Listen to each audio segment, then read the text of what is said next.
할렐루야. 전도사님이 어렸을 때 CF 중에 이런 CF가 있었어요. 선생님들 기억하실지 모르는데 변방의 북소리라는 꽁트가 있었거든요. 유머 1번지 심형래 막 나오고 그랬는데 CF 중에 뭐냐면 한 장수가 심형래였던 걸로 기억하는데 나를 따르라! 병사들 다 데리고 막 가는 거예요. 막 진격하는 거. 산에 딱 올라가서 하는 소리야. 여기가 아닌가벼. 저긴가봐. 절로 가자. 나를 따르라. 그래서 또 절로 막 가. 근데 여기도 아닌가벼. 이러는 거예요. 그 유머인데 이런 CF가 있었어요. 말씀 전한 자도 마찬가지예요. 말씀 전하는 자랑 똑같아요. 여러분 이렇게 해야지 구원받아요. 이렇게 해야지 천국에 갑니다. 이렇게 말씀을 전했는데 여기가 아닌가봐. 갔더니 지옥이야. 그럼 어떻게 돼요? 다 죽는 거야. 다 죽어. 오늘이 그 말씀이에요. 예수님께서 제자들에게 지금 하시는 말씀인데 경고의 말씀이에요. 말씀을 가르치는 자들이야. 제자들은 이제. 근데 그 자들이 말씀을 잘못 전하면 안 되기 때문에 그 제자들에게 말씀 전하는 자가 얼마나 중요한 위치인지 또 바른 말씀을 전하는 것이 얼마나 중요한지 이렇게 전하는 거예요. 오늘도 말씀을 통해서 어떤 것이 바른 말씀인지 그리고 말씀 전하는 자가 어떻게 얼마큼 중요한 건지 한번 살펴보도록 할게요. 1절 말씀입니다. 그때의 제자들이 예수께 나와 이르되 천국에서는 누가 크니까? 이게 제일 중요해요. 이게 문제의 시작이에요. 지금 12명의 제자들이 예수님께 나와서 뭐라 그랬냐면 천국에서는 누가 크니까? 라는 질문을 한 거예요. 이게 문제였던 거예요. 이게 왜 문제였냐면 세상은요 여러분 진화론적 사고방식을 추구합니다. 진화론의 특징은 뭐냐면요 어렵지 않아요. 원숭이가 사람이 됐다는 게 진화론의 요지가 아니라 피라미드 구조예요. 약한 종은 강한 종에게 점령당하고 최상위 종은 항상 피라미드의 꼭지점에 있다는 것이 진화론의 요지예요. 그래서 우리가 학교에서 공부를 열심히 하는 게 누군가를 밟아야지 내가 그 위로 올라가는 거예요. 그렇죠? 내가 강해지면 상대적으로 누군가는 약해져야 돼요. 그게 진화론적 사고예요. 우리 세상 사람들이 모두 그 사고로 살죠. 제자들이 이런 진화론적 사고를 갖고 있는 거예요. 그래서 물어보는 거예요. 예수님, 천국에서는 누가 큰 자입니까? 반대로 얘기하자면 큰 자가 있으면 반대로 작은 자가 있다는 말이잖아요. 제자들이 이 생각을 갖고 있는 거예요. 진화론적 사고방식으로 천국에서는 누가 큰 자입니까?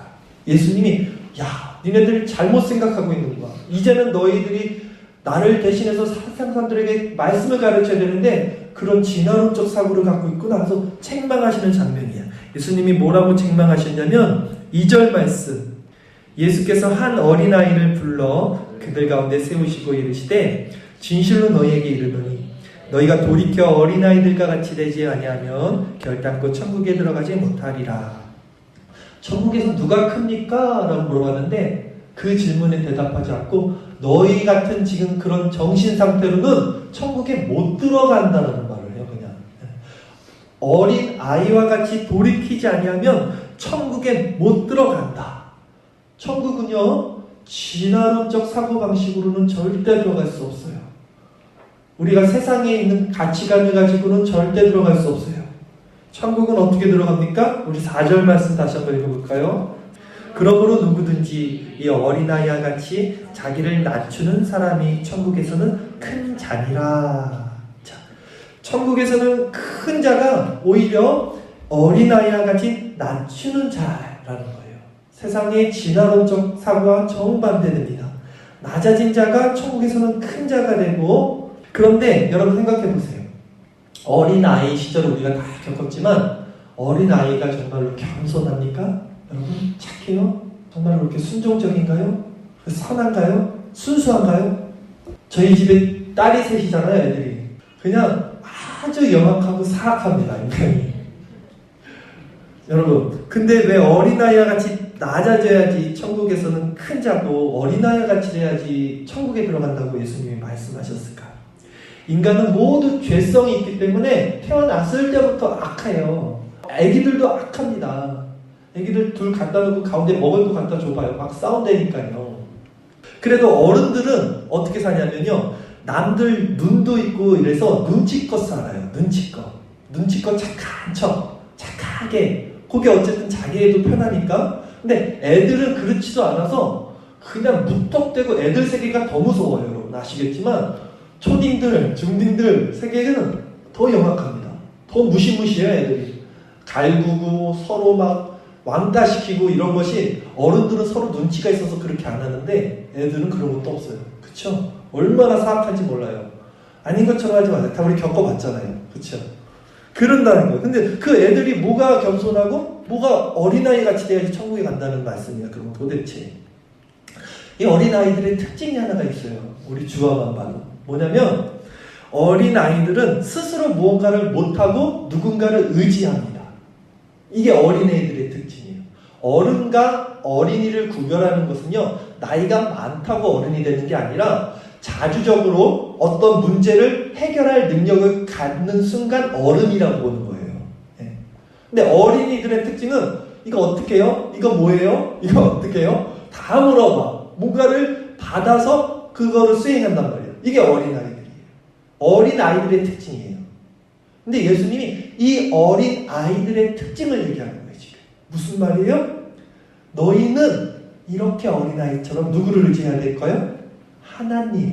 하나님을 의지해서 살아야지만 천국에 들어갈 수 있다. 그 자가 천국에서는 큰 자다. 네, 이 얘기를 하는 거예요. 저희 아이 둘째 애 이름이 그래서 주아라 그랬다니까 내가. 주님의 아이. 너는 절대 하나님만 의지해서 어린아이처럼 살아야 된다. 걔가 크면 주어가 되는 게 아니잖아요. 주님의 어른이 될 수 없잖아요. 걔가 물어보더라고요. 나는 주님의 아이인데 자기가 어른이 되면 자기 이름이 왜 주님의 아이니? 어른이든 아이든 우리가 하나님 앞에서는 하나님만 절대 의지하는 자, 어린아이처럼 이렇게 살아야 된다. 오늘 그 말씀을 하시는 거예요. 여러분은 절대 어린아이처럼 하나님만 절대 의지해서 살아가십시오. 아멘. 자, 그리고 5절, 6절 이어서 한번 읽어보겠습니다. 또 누구든지 내 이름으로 이런 어린아이 하나를 영접하면 곧 나를 영접함이니 누구든지 나를 믿는 이 작은 자 중 하나를 실족케 하면 차라리 연자 맷돌이 그 목에 달려서 깊은 바다에 빠뜨려지는 것이 나으니라. 무시무시한 말씀이에요. 연자 맷돌은 뭐냐면요, 엄청 큰 돌덩이 같은 그 맷돌 이렇게 돌리는 거란 말이에요. 그거를 목에 걸고 바다에 빠지는 게 낫다는 거예요. 어린 아이와 같은 자를, 하나님을 백성을 실족하게 하면 차라리 빠져 죽으라는 거예요. 무시무시하죠? 오늘 이 말씀을 지금 예수님이 누구에게 하신 거예요, 여러분? 제자들. 12제자들에게 하는 거죠? 왜 제자들에게 했어요? 제자들이 지금 잘못된 가치관, 진화론적 사고로 천국을 생각하고 천국에서 누가 큽니까? 라는 질문을 했기 때문에 책망하시는 장면이라는 거죠. 결국 그들이 잘못된 생각으로 누군가를 가르치면 야, 여기가 아닌가 벼. 다 망하게 되는 거야. 그럼 결국 지옥에 가는 거야. 그렇기 때문에 그럴 바에는 너 차라리 연자맷돌 메고 죽어버리는 게 나아. 그만큼 전하는 자의 위치가 중요하다는 그 말씀을 갖고 말씀하시는 거지 진짜 죽으라는 게 아니에요. 7절에서 9절까지 말씀 또 한번 읽어볼까요? 다시. 실족하게 하는 일들이 있음으로 말미암아 세상에 화가 있도다. 실족하게 하는 일이 없을 수는 없으나 실족하게 하는 그 사람에게는 화가 있도다. 만일 네 손이나 네 발이 너를 범죄하게 하거든 찍어내버리라. 장애인이나 다리 저는 자로 영생에 들어가는 것이 두 손과 두 발을 가지고 영원한 불에 던져진 것보다 나으니라. 만일 내 눈이 너를 범죄케 하거든 빼어내버리라. 한 눈으로 영생에 들어가는 게 두 눈을 가지고 지옥불에 던져지는 것보다 나으니라. 또 무시무시한 말씀을 그냥 계속 제자들이 하는 거예요. 눈이 범죄케 하면 빼버려. 손이 범죄케 하면 잘라버려. 그거 하나 자르고 천국 가는 게 낫지 지옥 가는 게 낫지. 이거 그대로 하라는 말씀일까요? 성경을 문자 그대로 해석하면 안 된다고 그랬어요. 네. 그래서 세대주의라고 그랬죠. 옛날에 서양 교부들이 4대 교부들이 있는데 그 중에 한 분이 이렇게 성경을 문자대로 해석하신 분이었어요. 그래서 성경에 이런 말이 있거든요. 한번 씻음을 받은 사람, 목욕한 사람은 발만 씻으면 돼. 이런 말을 예수님이 베드로한테 했거든요. 그 말씀 그대로 보고 평생 목욕을 안 하는 사람들. 진짜. 근데 성경은 그렇게 해석하면 어떻게 돼요? 손 다 잘라야 된다니까? 눈 다 뽑아야 돼요. 우리 큰일 나. 그만큼 지금 누구에게 하신 말씀이라고요? 제자들. 말씀을 이제 전할 자들. 그만큼 그 책임이 강하다는 거예요. 그래서 성경은 아무나 선생이 되지 말라고 그랬잖아요. 제가 야고보서 3장 1절에 내 형제들아 너희는 선생된 우리가 더 큰 심판을 받을 줄 알고 선생이 많이 되지 말라라고 경고를 해요. 아무나 가르치는 자, 선생이 되면 안 된다는 거예요. 더 큰 심판을 받는다는 거죠. 그만큼 말씀 전하는 자가 너무나 중요한 거예요. 그리고 10절, 13절까지 우리가 다시 한번 읽어보겠습니다. 삼가 이 작은 자 중에 하나도 업신여기지 말라. 너에게 말하노니 그들이 천사들이 하늘에서 하늘에 계신 내 아버지 얼굴을 항상 배우느니라. 너희 생각에는 어떠하냐? 만일 어떤 사람이 양 100마리가 있는데 그 중에 하나가 길을 잃었으면 99마리를 산에 두고 가서 길 잃은 양을 찾지 않겠느냐? 진실로 너희에게 이르노니 만일 찾으면 길을 잃지 아니한 99마리보다 이것을 더 기뻐하리라. 이것이 하나님의 마음이에요. 100마리 양이 있는데 한 마리 잃어버리면 99마리를 두고 한 마리를 찾으러 가시는 것이 성경이 말하는 하나님의 마음이에요.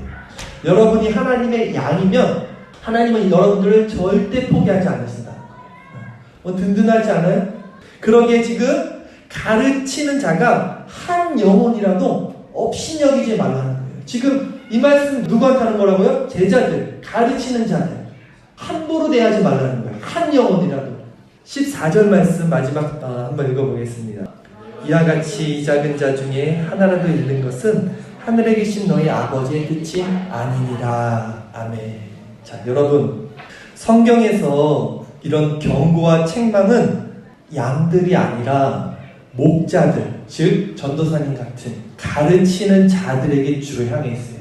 제가 성경을 쭉 보면서 깨달은 것 한 가지는 성경에서 말하는 많은 책망들은 양들이 아니라 목자들, 가르치는 자들을 향해 있다는 것을 저는 깨달았어요. 예수님이 그렇게 질타하는 것은 절대 양들이 아니야. 예수님 사랑해. 예수님이 다 사랑하고 용서하고 안아줘요. 그런데 책망하는 것은 누구예요? 지도자들, 가르치는 자들에게는 아주 불같이 화를 내고 이 독사의 새끼들아. 유대인들에게 독사라는 말은 가장 험한 욕이라고 했어요. 아담과 하와 때 뱀이 유혹했기 때문에 그만큼 심한 욕을 하는 자들이 대상이 누구예요? 가르치는 자들에게 예수님이 하는 것을 봤어요. 성경에 보면 이런 말이 있어요. 나더러 주여 주여 하는 자마다 천국에 갈 것이 아니요 아버지 뜻대로 행하는 자가 천국에 갈 것이다. 이런 말을 했죠. 그 대상도 누구한테 한 말이냐면 앞뒤 문맥을 보면요 지도자들에게 하는 말이야. 이런 말 너무나 많아요. 제가 예전에 교회 다닐 때 이런 말 많이 들었어요. 맡은 자에게 구할 것은 충성이다. 이런 말 들어보시죠. 꼭 교회 대청소하는 날 많이 들었어요. 야, 맡은 자에게 구할 것은 충성이야. 이제 하나님이 너에게 믿음을 주셨으니 내일 청소다. 다 나와서 우리 충성하자. 교회 청소해야 돼. 이런 말 많이 들었거든요. 그런데 성경을 보면 아니에요. 이것도 교회 지도자들에게 하는 말이에요. 제가 읽어드릴게요. 고린도전서 4장 1절에 사람이 마땅히 우리를 그리스도의 일꾼이요 하나님의 비밀을 맡은 자로 여길지어다. 이게 말씀을 전하는 자들이잖아요. 그리고 맡은 자들에게 구할 것은 충성이니라고 하는 거예요. 물론 여러분 성도가 어느 정도 소양이 갖춰지고 이제 목자의 수준까지 이르면 이 자들에게도 이 말씀이 적용이 되겠지만 그냥 일반 성도들, 양들에게까지 이 말씀을 들이대면서 충성을 강요하면 안 되는 거죠. 무슨 말이냐면 이렇게 성경의 수많은 것들을 목자에게 했던 말도 양에게 이런 것들이 너무나 많아요. 성도는 목회자 이상을 넘어갈 수 없다는 말이 있어요. 양들은 목자를 앞서갈 수 없잖아요. 목자가 항상 앞서가는 겁니다.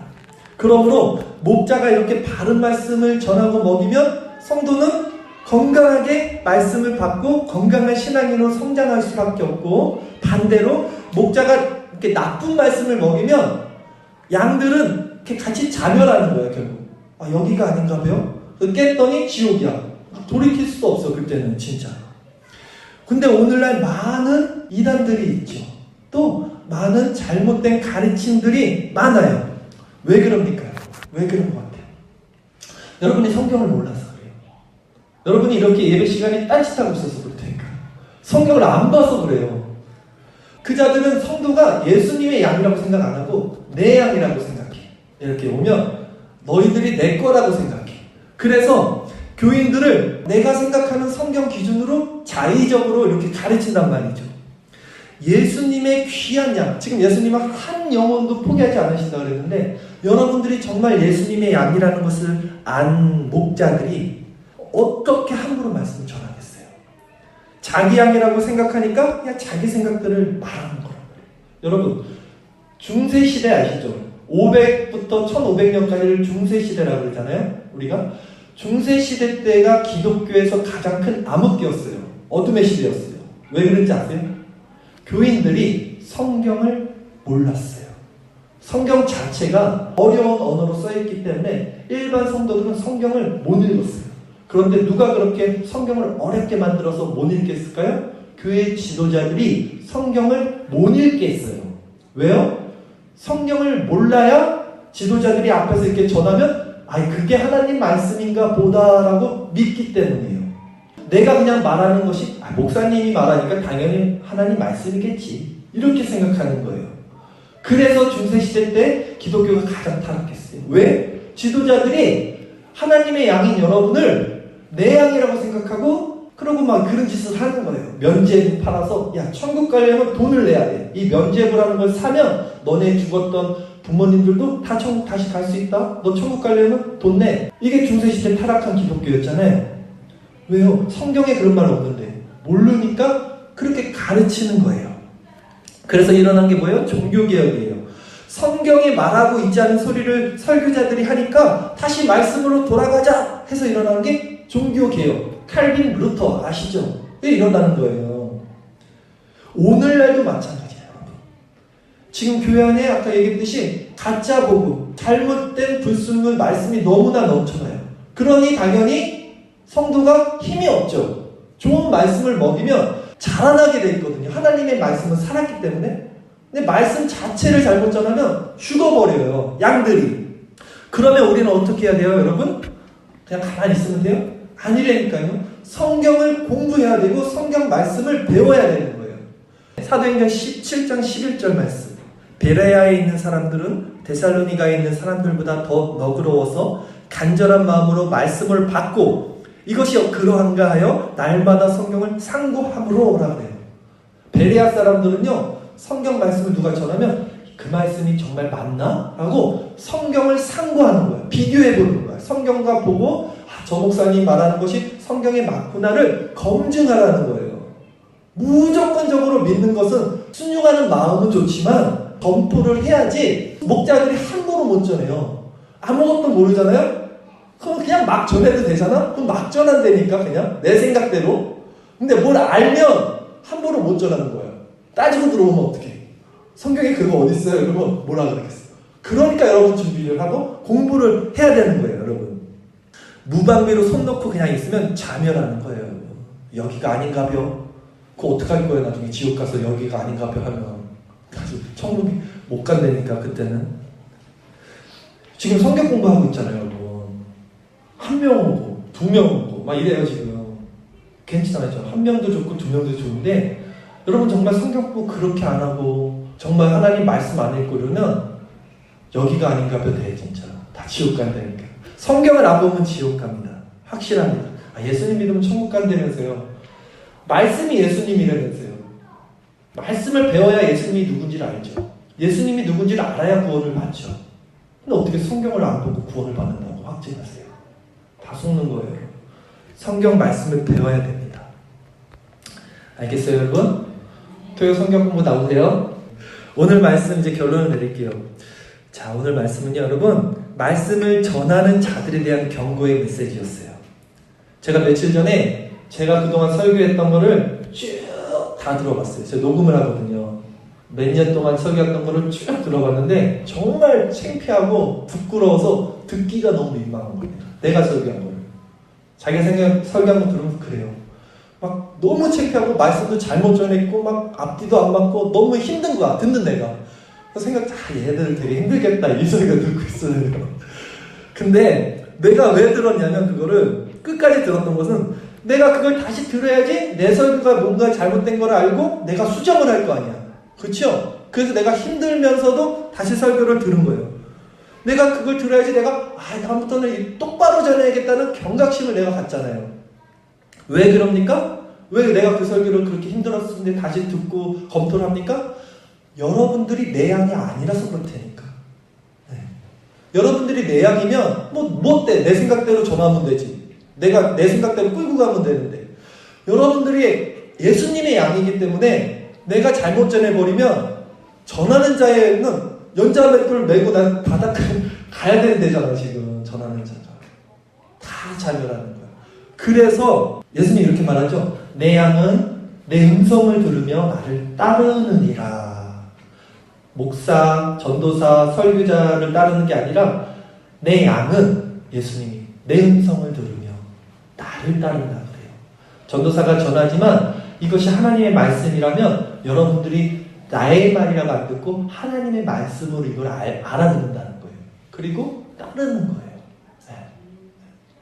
그 음성을 들으며 저는 이제 청지 그 맡은 자로서 말씀을 정말 바로 전해야 되고 여러분들과 함께 좋은 말씀으로 성장해가는 교회가 됐으면 좋겠어요.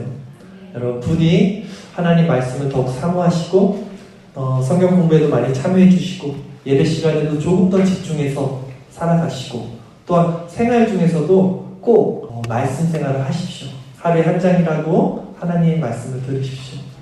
시간 함께 기도하겠습니다.